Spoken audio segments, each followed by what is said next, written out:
Hey guys, and welcome back to another video of Fusion 360. So in this video tutorial we will be showing you how to make a helix gear, as you can see on my screen, as quickly as possible, though this is not the correct way to design a helical gear, obviously, but this is the quickest way. So let me quickly show you. I will not be using any dimension. I'm going to just show you the trick.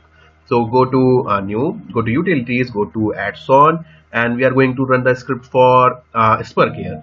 So just run the script for spur gear. Those who do not know about this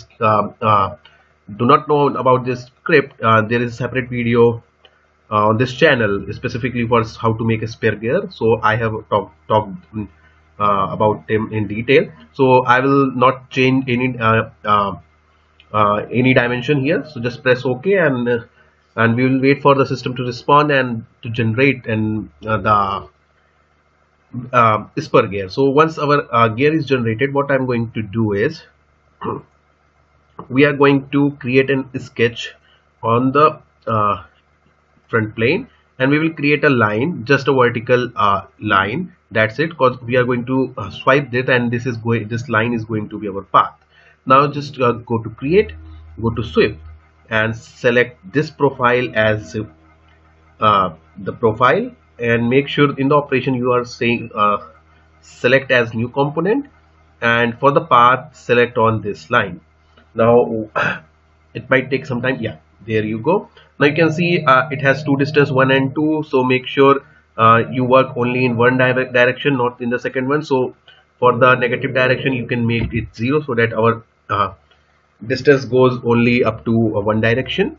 Now once that is done, you can see here we have the taper angle here, or the twist angle. So we are going to use the twist angle. So let's say type 30 degrees, and that's it,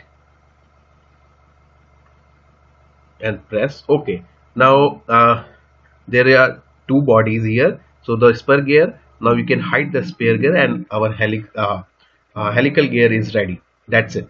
So you just have to do this. This is the quickest way to make a helical gear if you're not particularly dealing with all those dimensions. So it's up to you. You can manipulate the dimension as per requirement. And thank you. See you in next video.